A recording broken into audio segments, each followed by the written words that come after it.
When I was a child, the afternoon was a time for kids. When we're done running our hearts out in the sun, we would sit down, gather to our TVs, tune in, and then a gate creaks open. The figure of a hero steps forward, footsteps echo, the music starts as he revs his motorcycle, and then, in the mid to the late 1990s, there aired a Japanese superhero show in the Philippines, and it was well regarded among kids who grew up or lived within that era. That show was called Kamen Rider Black. Kamen Rider Black is a Japanese superhero tokusatsu show about Minami Kotaro, who was kidnapped alongside his adoptive brother Nobuhiko Akizuki by the sinister organization Gorgum. After his escape from their clutches, he wages war on the evil organization and swears an oath to find his brother and end their maniacal plotting. At the time, the tone of the show was a bit dark. There's a lot of brutal scenes and it deals with a lot of social commentary. There's classism, cults, child cruelty, bullying, environmentalism, extremism, terrorism. But the show always assures you that good will always triumph in the end. Following the tradition of previous seasons of Kamen Rider Black's villains would plot a goofy plan only to implement it in the most messed up way an 80s TV show can afford. As an extreme example, check this out.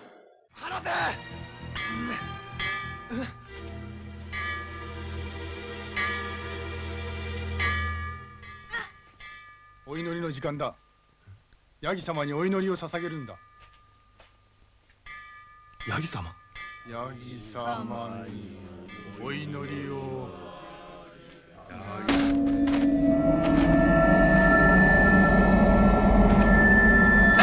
Where's everyone going? Bingo? Wow! Did Kamen Rider Black inspire Resident Evil 4? Jesus Christ! From the 15 episodes I saw, there were two coerced self-unaliving scenes, and one is already too many. Gorgom, somehow, in the original series, is the goofiest and most fucked up organization I have ever seen.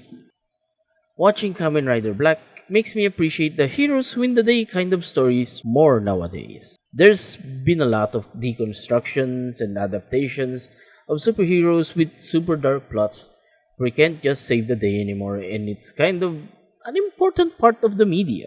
These subversive story styles have always been prevalent, but I think stories like this have a place. It's possible past me may have said something to the opposite of this, but whatever. It also helps that Kamen Rider Black doesn't talk down to its viewers. It does have a dark tone throughout and it trusts the viewer to believe in what the hero can do and find a way to win. After being exposed to a lot of darker stories, I gained more appreciation to stories and shows like this. Then, on March 2002, Kamen Rider Black Sun was announced, a series with elements from Kamen Rider Black. The teaser was pretty vague on the setting, and the story only hinted on a dour tone. And I got to be honest, I was a bit excited for the show. I even edited Moonlight Sonata on the teaser because it really reminded me of Spider-Man Web of Shadows. After watching and finishing it for the first time, I can recall all of the mixed opinions on the series. It kind of makes sense. It deals with a very heavy topic, but that's all they kind of commented on. But the show was beyond the message it was trying to convey, to the point that if you look through the series and its message again, it kind of feels like smokescreen. This was something that's been on my mind for a while, and that's why we're here. So to prepare for this video, I decided to watch and write in a certain way. I would watch 5 episodes of the original Kamen Rider Black and watch 1 episode of Black Sun afterwards. I really regretted this decision because watching and taking notes means you would pay extra attention to something you would watch more than usual. And I kind of thought that Kamen Rider Black needed its own time in the sun. So I stopped watching Kamen Rider Black and focused on Black Sun. The first 15 episodes of Kamen Rider Black did broaden my scope of comparison. But after stopping this practice, nothing will relieve me from the crushing emotional themes of Black Sun. And Black Sun is its own thing. The series begins with Kotaro and Nobuhiko's Kaijin surgery from the original series. Except, well, here they're children. We'll learn about their parents later on in the series. But for now, it then cuts to one of the characters, Aoi Izumi, a student invited to talk in front of a UN delegation. And in this moment, the show first tells you the message they're trying to convey. The value of Kaijin and human lives outweigh that of Earth. There isn't 1 gram of difference in their worth. There's kind of a ring to it. You will hear this line several times throughout the series. It's the show's mantra. And its history is quite interesting. While Aoi is giving her speech, there's 2 protests happening in the city. A group of Kaijin are protesting their rights, and another group are protesting for their extermination. I think this is the problem for a lot of people who watch this series. In this series, there's a group of people that unconscionably condemns the existence of another group of people. The audience understands that these people do exist, and the audience will get over the characters if they're written well. And in this case, they mostly are. The problem stems from how these people are often highlighted and how the police just let them disturb communities, yell in front of schools and children, just harass people. What's worse is that there doesn't seem to be a hint of sympathy from even law enforcement, as one of the officers blatantly tells one Kaijin that they're not a citizen, and it's honestly quite head-scratching, especially when their true origin comes to light later on in the series. Kaijin in this version are a separate race to humanity. They even reference the original origin in where there's a theory that they came from prehistoric times.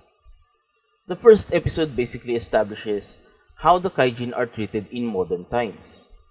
Content warning: the same Kaijin who was told he's not a citizen is shot in the back for reacting badly to an insult levied by a racist and the cop trying to restrain him.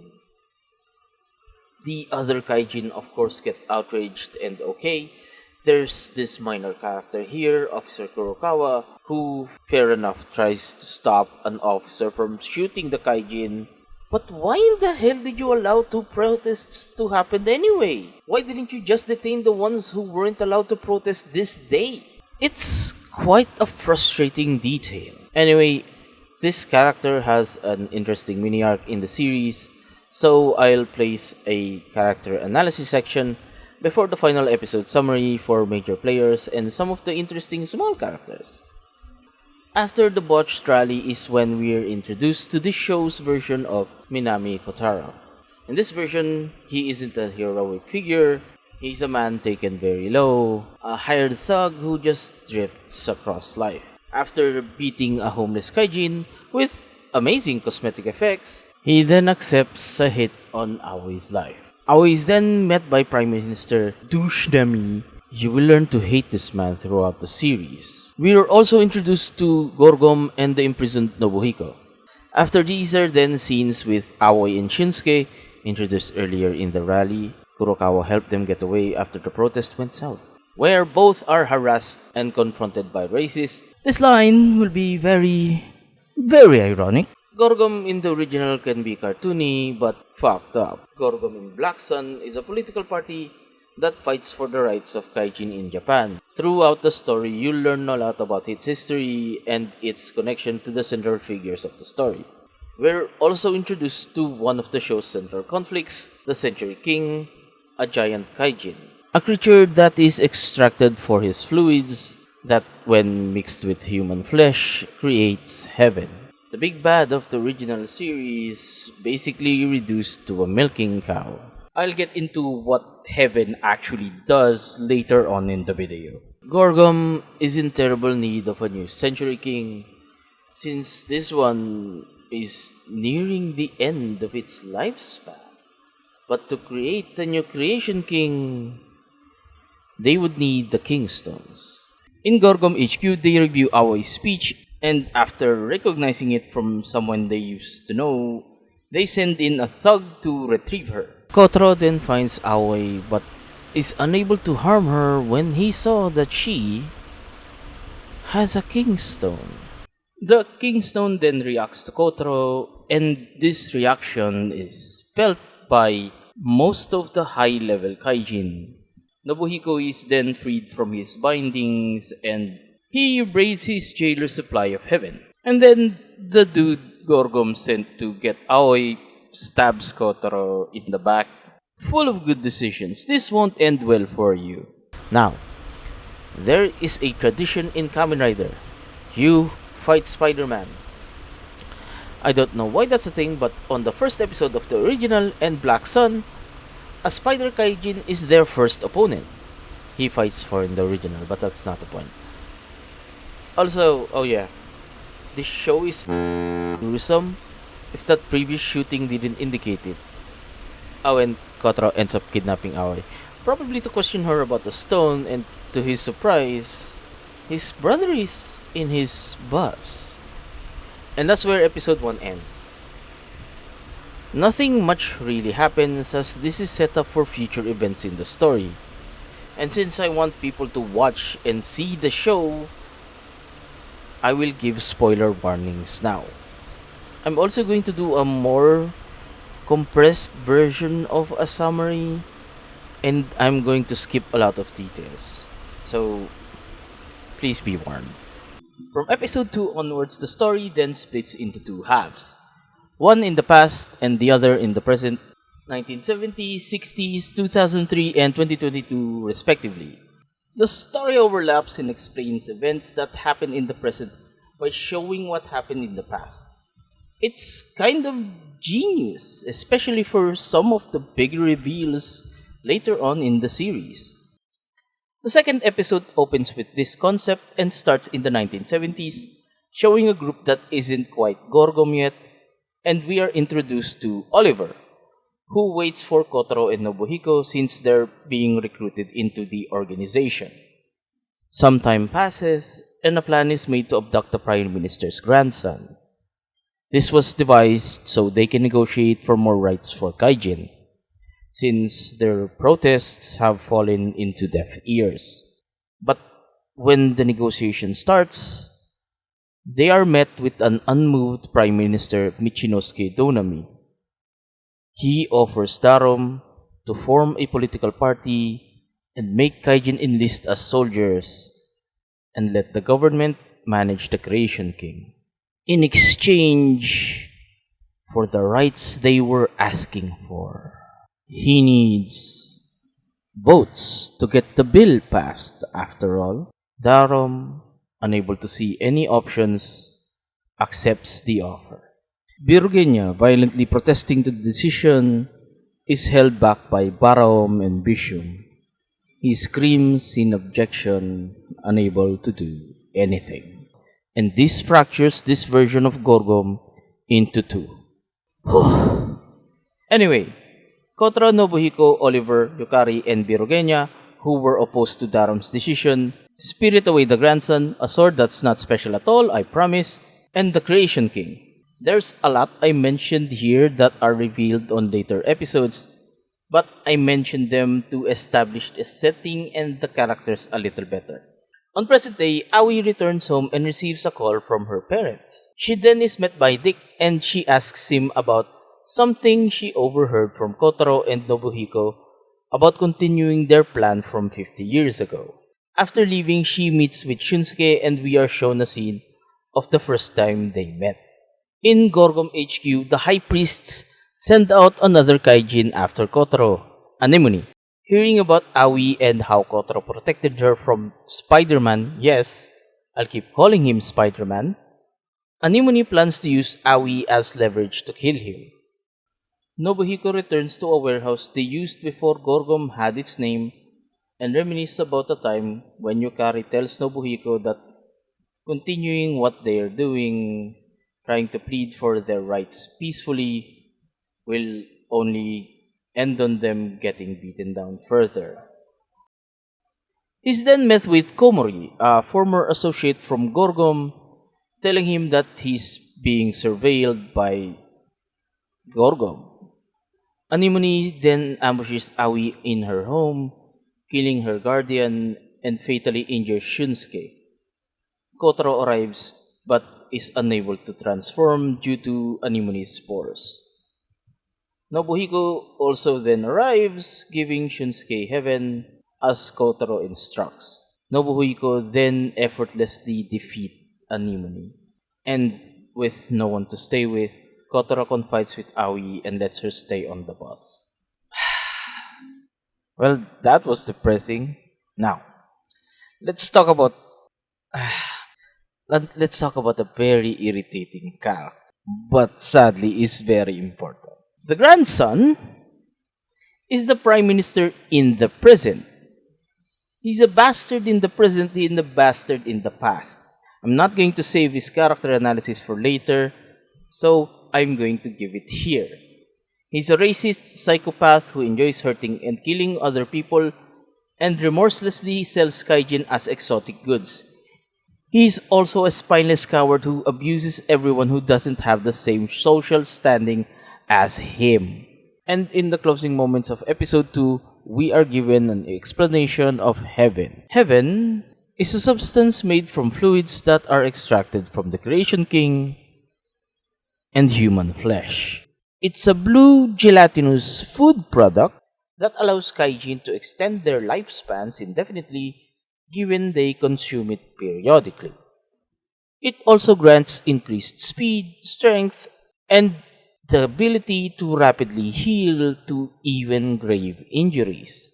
The king's fluids are also used to convert humans into kaijin, and these are the kaijin that Donami sells to rich foreigners. Aoi meets with Nick again, and Nick tells her about the founders of Gorgo. He gives her a picture of them, and Aoi sees a young Kotaro along with them. She also notices that Nobuhiko didn't seem to have aged a day. Gorgom sends another kaijin after Kotaro, Kujira. Meanwhile, Nobuhiko tries to continue what they fought for in the past and try building a militia group to mount a coup d'etat on Gorgom to finally kill the Century King. His first step in doing so is to recruit any kaijin from a rally to his cause. The ones who join are mostly kids. This includes Shunsuke. Aoi intervenes with Kotaro in Kujira's fight, saving Kujira from getting beaten any further. Kotaro then tells Aoi how Shunsuke survived his fatal injury, eating heaven. I feel like it's a missed opportunity that we didn't get the explanation on how heaven was made after this reveal. It was given to us in the last episode, where it was also revealed that it was made with human flesh. I could have placed that revealed as well here, but that's not how you experience it in the show. So I just instead kind of placed it near where you were going to experience it anyway. Aoi sees Kotaro using ketamine to ease the pain in his leg. She asks if he's taken heaven before, and Kotaro says yes. Then she asks why he stopped fighting. Then the camera just silently focuses on Kotaro, contemplating. And this is what the show is great at: characterization. Kotaro has become a stoic, detached person, but the show displays that there's always something more to him. To the viewers, we are shown his past, his jealousy over Yukari and Nobuhiko, his friendship with Oliver, his rivalry with Nobuhiko in training. But in the present time, He barely opens up to anyone. He takes care of Aoi and humors her questions about his past. Then, when she asks about the picture of Gorgom she had, there's this heartwarming scene of them sharing a moment where, for a brief moment, he acts like how he did in the past. Eventually, in the belief that Kotaro has the Kingstone, Birugenya, with the help of Komori, capture Aoi's parents, then lobotomize and convert her father into a crab kaijin. He is then set free to find Aoi, and he interrupts the earlier moment with Kotaro and Aoi. Kotaro, seeing the foam on Aoi's shirt, reveals that there was something wrong with Aoi's father. He then rushes to chase them. Aoi's father, succumbing to the conversion, attacks her. Luckily, Kujira, noticing Aoi being chased, catches up with them and saves Aoi from the crab kaijin. Unfortunately, Aoi's father did not survive his encounter with Kujira. Delayed by a fight with Nobuhiko, Kotaro arrives and takes Aoi back to the bus. A few days later, I guess, with the help of Nick, who was promised to be converted into Kaijin, Aoi is lured into the facility Birugenya used to convert Aoi's father into Kaijin. Nobuhiko learns this from Shunsuke and informs Kotaro. As an act of sadism, Birugenya converts Aoi into Kaijin while making her mother watch. He stabs her in the back after the surgery completes. Finally reaching the facility, Nobuhiko and Kotaro confront Birugenya. Kotaro finds the newly converted Aoi confused and in a frenzy. A painful childhood memory surfaces. With a proclamation of unforgiveness, Kotaro transforms with an angry, tearful promise of retribution. Kotaro did not want anyone else turning into Kaijin, much less Aoi, who kind of became a sort of familiar figure. He understands the pain of conversion surgery and the struggles of living as a Kaijin, being converted at a very early age. His new transformation reveals Kamen Rider Black Sun. This iteration of Kamen Rider Black looks fantastic. More insect-like because of the theme, but matches the aesthetics of the show.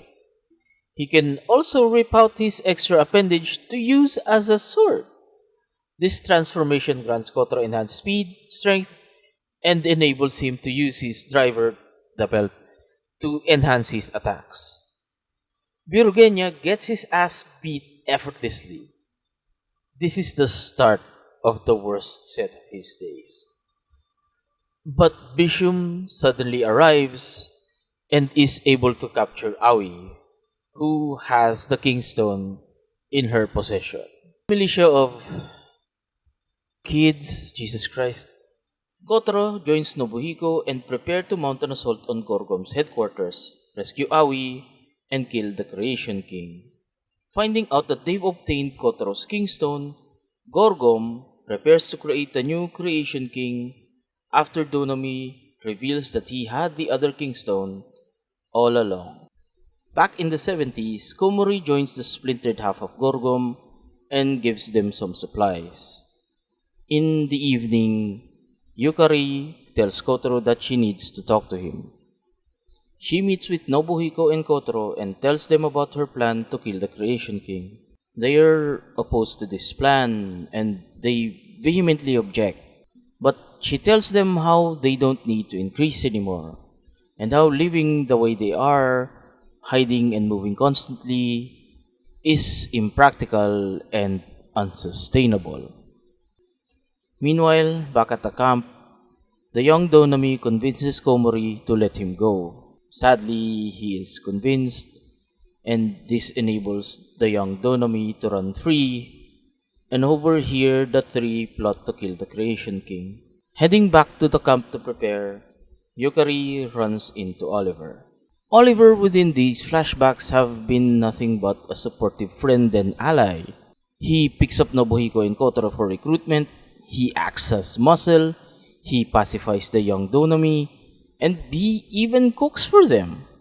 He confronts Yukari and questions why she joined the fight for the rights of Kaijin, and if she did ever want to fight alongside Kaijin. As a man of color, he knows how Kaijin feel, and it made him join their cause. Yukari reassures him of her sincerity in wanting to fight alongside Kaijin. She runs away to meet with Nobuhiko and Kotaro. Birogenya returns to camp, dragging the previously escaped young Donomi with him, and Oliver covers for Yukari. The young Donomi then reveals Yukari's plan to Birogenya, and he runs to search for her. In their meeting place, Nobuhiko and Kotaro wait. Worrying that Birogenya may have found them out, Nobuhiko heads back to help Yukari. Kotaro runs toward the Creation King to kill him alone. This is one of the most brutal events in the show. It has a lot of graphic moments, and I really don't like kids and the disenfranchised getting gunned down. It's an upsetting realization of the young Kaijin militants seeing people get killed indiscriminately, making them experience something more terrifying than hate: indifference. The SATs deployed by Donomi do not heed to conscience. They kill everyone because they're ordered to, not weighing in on whether the lives they're taking are worth anything at all. It's a shock to the system of these youths who thought they were fighting for something greater. Among the chaos, Aoi is able to escape and steal the Kingstones. Because after the High Priests and Birogenya discovered that none of them can become the Creation King and only Aoi was eligible, they thought it was smart for a person you just kidnapped to, without any restraints, force them into some weird ass ritual. This enables Aoi to meet up with Kotaro, who faces Darom for the first time in 50 years. Kotaro then instructs Aoi to run and escape the building with the Kingstones. While they fight, they exchange motivations. Kotaro understands what Darom wants to happen, but can see that nothing Darom ever did changed anything. Kaijin are still discriminated against, and they are still continuing to fight for their rights. Kotaro tells Darom his intent to kill the Creation King, and Darom lets him walk away. Aoi and Shunsuke reunite and witness the SATs gunning down the kidnapped people. I like that Shunsuke reminds her of her beliefs here, that she didn't differentiate between Kaijin and humans, and that they're people too. He teaches her how to transform, and she learns quickly. But unfortunately, they fail to save any of the captured people. Then, in a reflection of his previous self, Kotaro faces the Creation King. Apparently, even in his disabled state, the Creation King can still defend himself. The fight is shown with flashbacks with Kotaro's previous fight in the past. We're even shown the injury that caused his limp. Even in the present, the Creation King can still kick ass. Even after a bite from Black Sun, he can still swing his enormous hands. Elsewhere, Bishum and Nobuhiko fight, and he exclaims that while the Creation King is alive, the suffering of Kaijin will continue. He's correct. Bishum also exclaims that he has no idea what the suffering of Kaijin feels and only cares for himself and Yukari. She sadly is also correct. Then we get a flashback from Kotaro and Nobuhiko's childhood. a gentle moment between Kotaro, Nobuhiko, and the Creation King, shown before Kotaro rips the Creation King's heart out. After their surgery, the kids head on to an enshrined Creation King, still being extracted for his fluids. The two enter his shrine, and yes, the Creation King is heralded as a deity of sorts.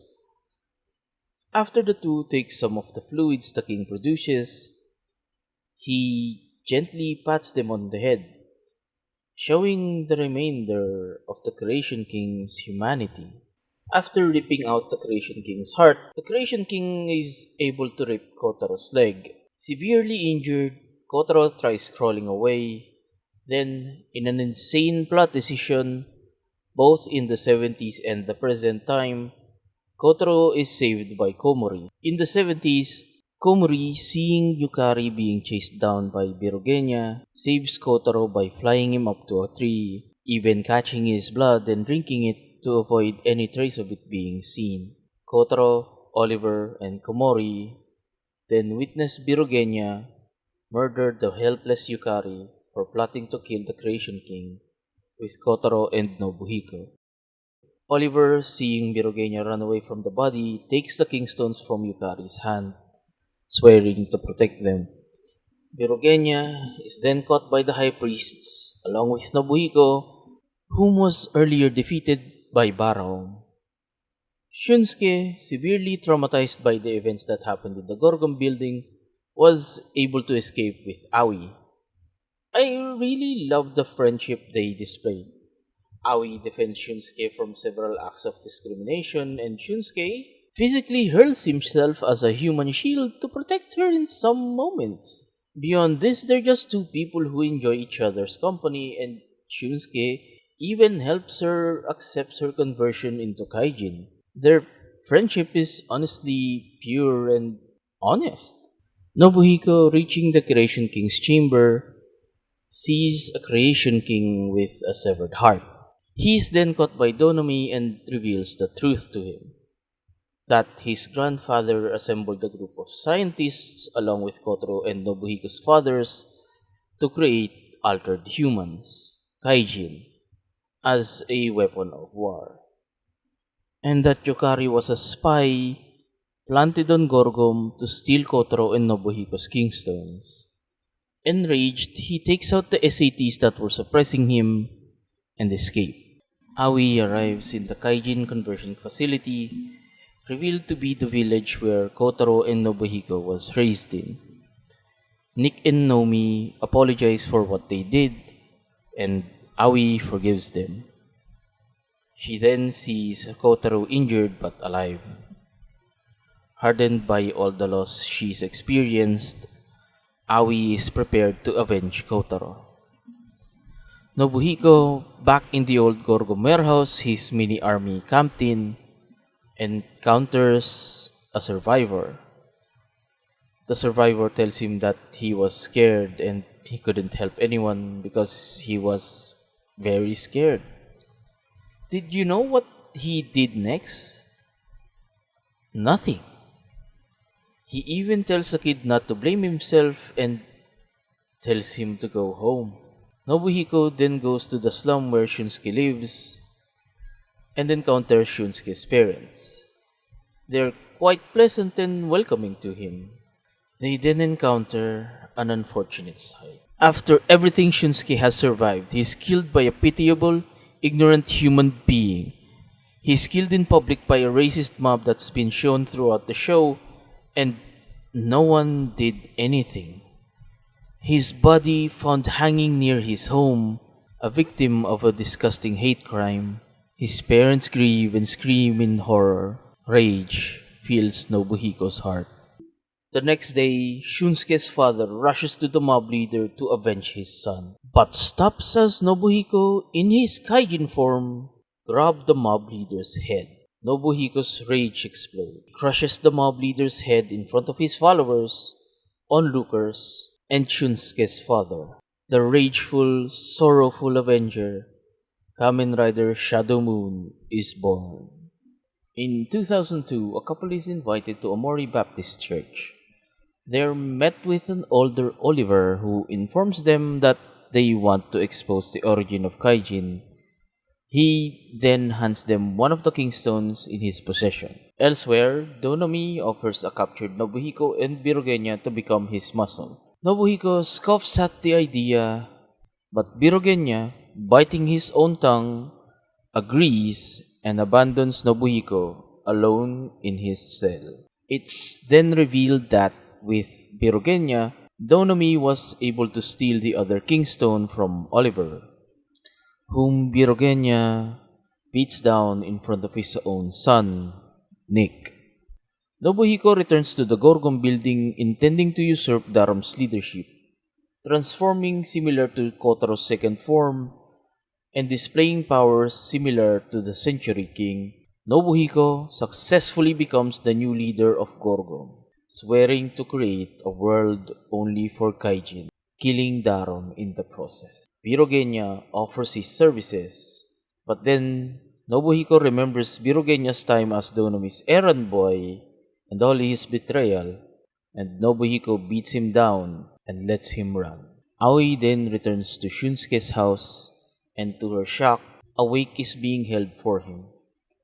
Kurokawa and a few officers then storm his house to exhume his corpse. His family, even in grieving, robbed of their own peace. Devastated, she sits in the staircase where she and Shunsuke first met, and Birogenya arrives, then threatens her to give him the kingstone. Birogenya, underestimating Aoi and her rage, is beaten mercilessly and left alone. Aoi then travels to Omori Baptist Church, Oliver's home, and where he is entombed. In his grave are files from the government revealing the origin of Kaijin, details of the horrific experiments done on humans, the scientists involved, and the one who signed to approve the project, Michinosuke Donomi, the current Prime Minister's grandfather. Seeking further truth and clarification, she tracks down one of the scientists who are still alive, Professor Akizuki, Nobuhiko's father. Birogenya, who was tailing behind Aoi, falls down on his knees after discovering he was still alive. Professor Akizuki recalls the creation of the first Kaijin, the Creation King, a POW who was experimented on and became the first Kaijin. After this transformation, he was unable to turn back. He lost his will and eventually even his sense of self, becoming the milking cow he eventually became.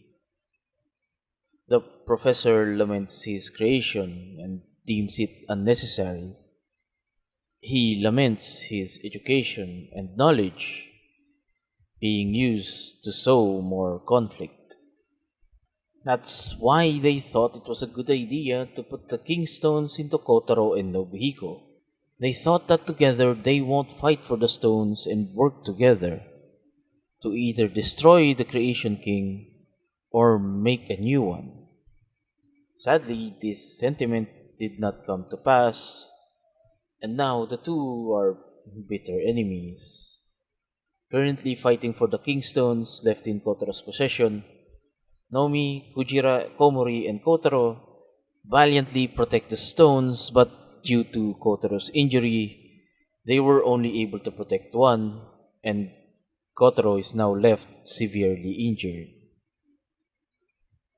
Birogenya's beliefs shatters hearing the professor's thoughts and sentiments.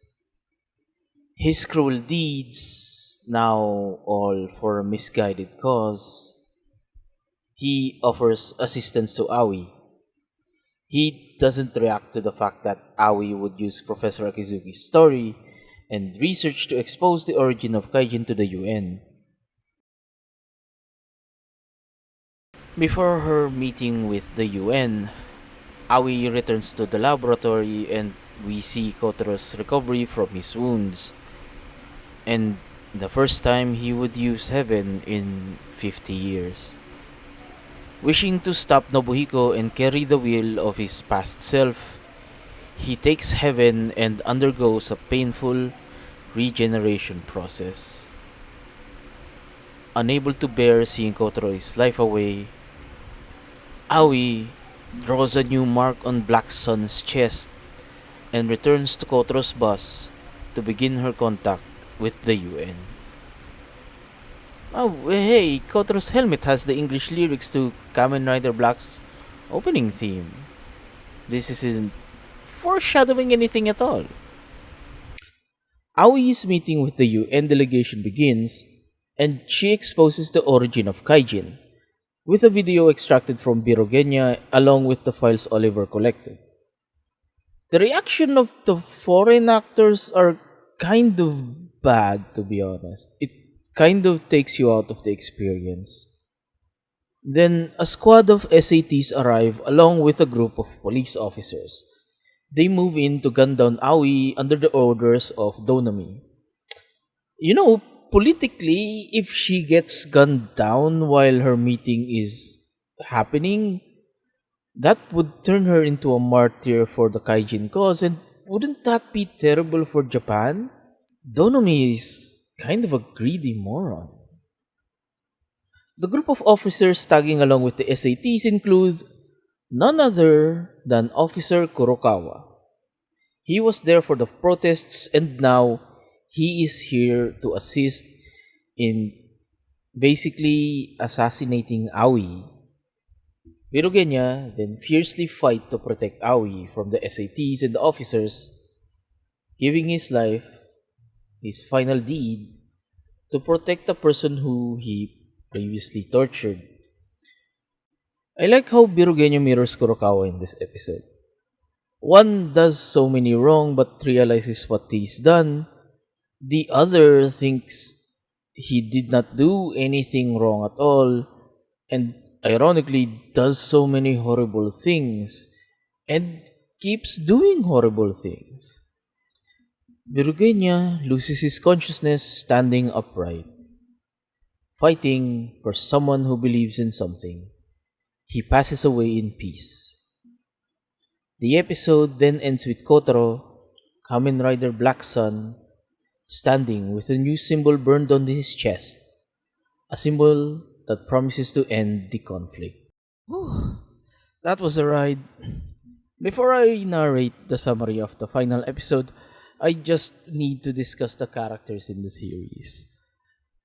Black Sun is the drama about people who fight for a common cause but is unable to unite due to either meddling of the rich and the higher class, difference in beliefs, difference in personalities, or even difference on how to execute or succeed on their goal. I do not think that the messaging of Black Sun was not made all that well. It was too blunt and forceful, but what it did do well was characters. A lot of the main character arcs are well written. You can understand why Nobuhiko did what he did. You can understand Aoi's rage, Kotoro's early reluctance to go back to fighting for their cause, or even not pursuing the elimination of the Creation King. Speaking of the Creation King, he also turned out to be a tragic character. A POW who was made an experiment that ended up being extracted for his fluids, slowly losing who they were. Now, let's begin with Darom. Darom believes that as long as Kaijin cooperate with humans, some Kaijin will be able to live prosperous lives. It is true, but sadly, as good as his intentions are, Nobuhiko is kind of right. Other Kaijin only follow Darom because they believe that one day they will be treated as equals. He accepted Michinosuke's offer in the 1970s because he thought creating a party for Kaijin would help them after the war, but sadly he just ended up setting part of their race for slavery. Speaking of Nobuhiko was imprisoned for 50 years, only being able to break free when Kotaro's body reacted to the Kingstone. His last memory was being caught by Gorgom, Yukari being murdered by Birogenia, and being told his brother Kotaro died. When he was freed, his first action was to go to Kotaro and ask him to help kill the Creation King. He then recruited Kaijin who were willing to fight, and sadly, this is the only way he knows left. He used to refuse violence, and now he's training kids for combat. After the botched assault on Gorgom HQ, and he was told Yukari was a spy, he was understandably disheartened. But he didn't hurt that one Kaijin who survived. He didn't lash out until he saw Shinsuke's mutilated body, his murder clearly a hate crime. He then killed the mob leader in rage and felt justified in lashing out. He really believed in what Yukari says and what she's fighting for, but sadly, he wasn't told where she died. Things may have been different if he did know. Because Yukari was killed in front of the Creation King's altar. It's where the three of them were supposed to go to, well, execute their plan. But he didn't know that. Throughout the series, we see Nobuhiko's emotions slowly seething until it finally erupts. And I'll save the culmination of this in the final episode summary. Speaking of Yukari, she's quite the character. We understand that she flirts with both Kotaro and Nobuhiko because she was originally tasked to steal their kingstones. But when push comes to shove, she stands along with Kaijin earnestly. Remember, she had the kingstones. She didn't need to stay in the forest or go to the Creation King's altar. She could have run with the high priests and identified as the spy. But she didn't. She instead chose to go to the altar, believing in Kotaro and Nobuhiko. She's a person with a strong conviction that fearlessly pursues her goals. If she was really just going to do her mission as a spy, she could have done easily with just flirting with the two.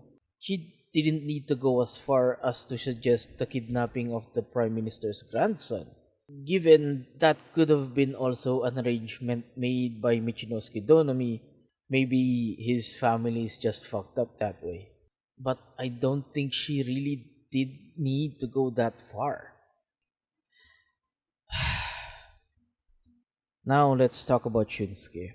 He came to grow as a person throughout the series, someone who became brave enough to fight for what he believes in and stand up for himself, something he was incapable of doing early on in the series. The shock of essentially waging war on other people weighed down on him. You can argue that it was stupid that he picked a fight with the mob leader and his gang of racists, but he was tired, he was traumatized, and maybe even angry. He saw people killing his fellow kaijin and saw other people killing other people. The tragedy isn't just because he died and nobody helped him. It's that after all his experience, after all the things he did, his life is wasted by people who cares for nobody but themselves. And that kinda sucks. Pirogenia is a bastard. But the arc his character goes on throughout the series is pretty good. He is a religious zealot that betrayed everyone and anyone because he believed that the Creation King was necessary for the existence of Kaijin. He killed Yukari for the Creation King. He belittled and tortured Aoi, even turning her into a Kaijin. Killed her mother while she watched her conversion. He lobotomized and turned Aoi's father into a Kaijin as well, even sending him out to assault her. Every betrayal and every atrocity he has done culminates into the worst set of his days. He lost his place in Gorgom after Nobuhiko took over, and he has been belittled and abused by Donami. He has no place with everyone he has hurt throughout the years. And it all comes down to him with only one arm giving all he has left in protecting Aoi. He helped make her message known. He dies doing one thing right. He did not ask for forgiveness. Hell, maybe he didn't deserve it. But he did his best to make up for all the wrongdoing he's done, even for just one moment in his life. Oliver Johnson sadly did not have enough moments in the show to shine. He was a good character, but his background is kind of rushed. They did reveal that Oliver is still a supporter of Kaijin rights, and he was able to collect data and documents of the origin of Kaijin. I do like his interactions with Kotaro, and if you're a guy, you'll say, yeah, that's kind of how we act around each other. The story kind of treated him like the tragic witness, and I kind of wish we saw more of how he was able to retrieve all of those government files and how he helps other kaijin. Also, all of the fake beards in the show are so bad. There's three of them in here, and oh man, they look so bad. Now, a little mini segment for Komori, because he's kind of an interesting one too. He's one of the most neutral characters in the series, but he won't hesitate to help anyone else in trouble. He does things to enrich himself, and yet does things to help others that can get him in trouble. He's also one of the characters who can mirror Officer Kurokawa, who does things he's ordered to, but in the end did not have the heart to oppose them. Remember, this guy sheltered Kotaro, a guy Gorgom wanted gone, and he helped him while he's still employed by Gorgom. Aoi Izumi. Aoi is the main focus of the show, an activist who fights for the rights of Kaijin because she grew up in a neighborhood filled with them. She was given the Kingstone by her parents before they went on the run with some of the documents from Oliver. She is a young woman who is craving for the love of her biological parents but was sadly unable to meet them properly, eventually experiencing both of their deaths. She was turned into a kaijin in a painful operation and was left distraught and confused. It was Kotaro and Shunsuke who helped accept the fact that she is now a kaijin and she's still human. Her best friend Shunsuke, the one who taught her how to transform and remind her of what she fought for, died defending himself from racists.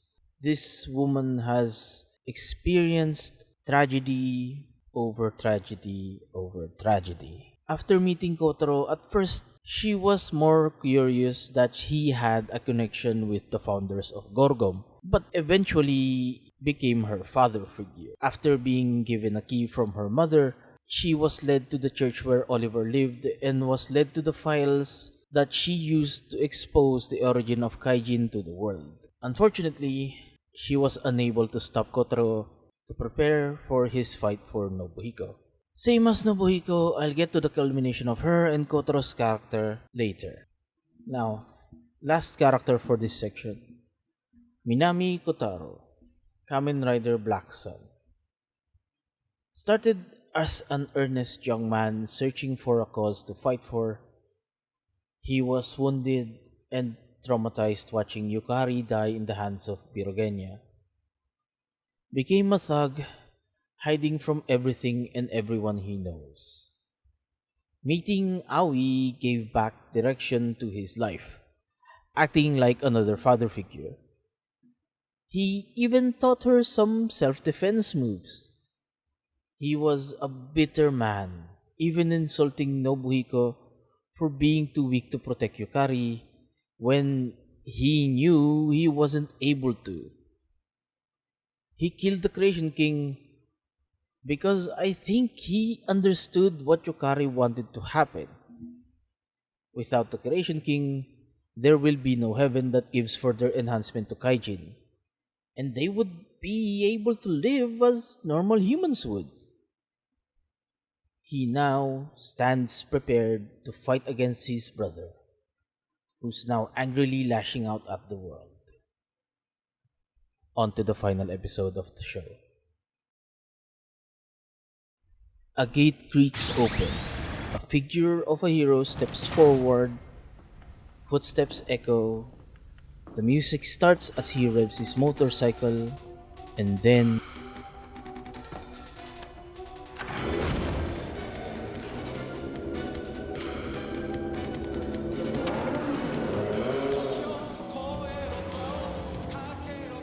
opened by the original theme song of Kamen Rider Black Sun is now Kamen Rider Black Sun.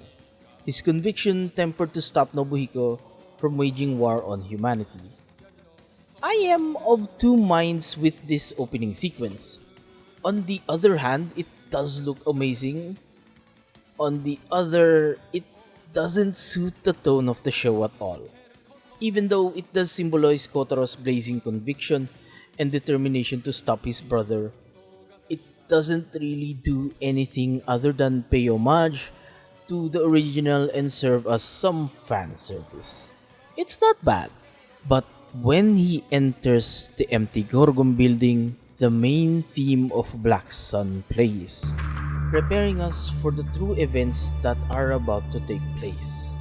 The fight within Black Sun and Shadow Moon is amazing, which is something I can easily say for all of the fight scenes in the series. Well choreographed, intense bouts mixed in with emotion. While the fight is happening, Donami is being grilled by the media, and Oliver's files were replicated and distributed to all those who cared. This is the end of Donami's reign as Prime Minister. He is then assassinated by Nick and Komori with a little help from Donami's assistant and driver. Looks like he's been abusive even to humans. After an intense exchange of blows, a devastating punch knocks Nobuhiko down. Nobuhiko slumps down beside the Creation King's body. Kotaro tells Nobuhiko how similar humans are to Kaijin and that there's really nothing extraordinary between them. A final flashback to the founding of Gorgom shows the origin of the picture Nick gave to Aoi. Kotaro questions if they can really change the world, and Nobuhiko adds they don't even know how to proceed. Yukari tells them that what they're feeling is normal because they're all normal people, and they're just laying down some steps so people can continue what they built. This scene always makes me tear up because I find myself relating to Nobuhiko the most. Alone for so long, cherishing the time he had with his comrades back when they started Gorgon. He was a man who was so hurt by the loss and betrayal this oppression gave him. He loved his brother Kotaro. He loves his friends, Oliver, Bishum, Barome, Pirogenia, Darom, and Yokari, the one who believes in their vision the most. He misses the people they were, but in the end, he thought that he had to fight for a cause that he believes in, but in truth, he's just been lashing out over all the loss he and his brother experienced. In the end, he just wanted a place to belong to go back to the times when they all were just fighting for the same cause. Realizing the damage he's caused, he takes his own life and hands his piece of the Kingstone to Kotaro. With both Kingstones in his hand, Kotaro becomes the new Creation King. Aoi follows with the fragment of the Satan Saber, the final gift from Kotaro and Nobuhiko's father, a sword intended to protect the Creation King, revealed to be designed to kill it. She transforms. Wait, where did she get the belt? Never mind. Together with Nomi and Kujira, they successfully enter the Creation King's chamber and Performing the first self-defense move Kotaro has taught, she successfully stabs and kills Kotaro in his Creation King form, reducing him to dust. Aoi has lost the last person she regards as family. Black Sun, in the end, did not resolve the issues that plagued their world. Kaijin may no longer be sold as exotic goods, but they're still underclassed and discriminated against. In fact, that racist group who stopped parading their hate against them found a new target: immigrants, Gaijin, just a letter off their old target. There is a criticism this show has received, and it's quite valid, that the messaging was too heavy handed, and I think that's kind of the point. Racism was so blatant and was so accepted for such a long time that a lot of us shrugged it off as normal. It's supposed to be obvious because it was, and it still kind of is obvious. It's a show about what happens when we ignore the obvious.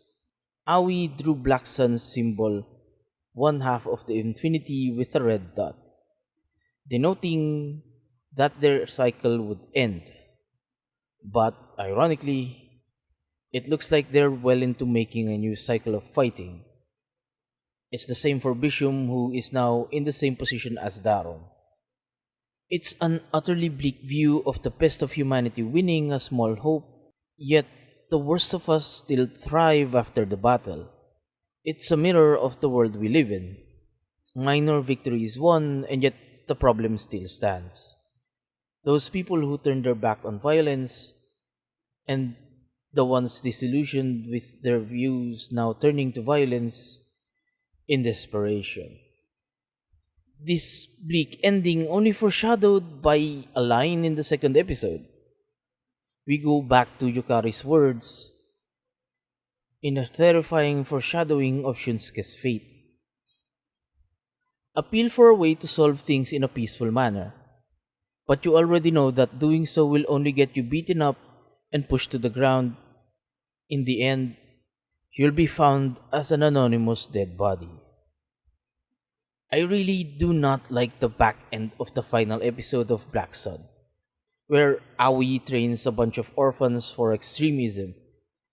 They should have stopped when Kotaro was turned to dust and just left it ambiguous.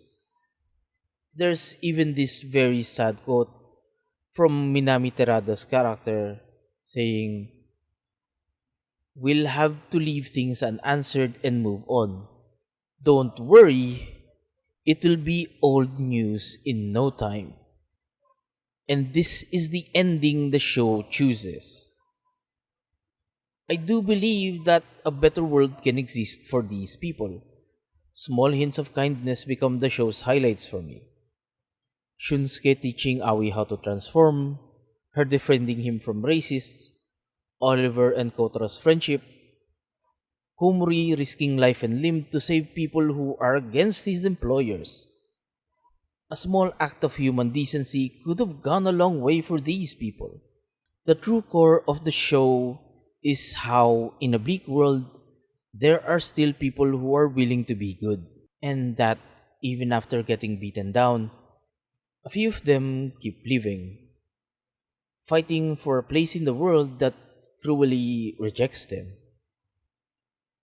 I do hope the world is a bit better now. Thanks to real world things, I really had a hard time making this.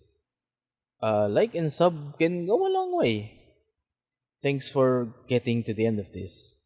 I hope you are doing great.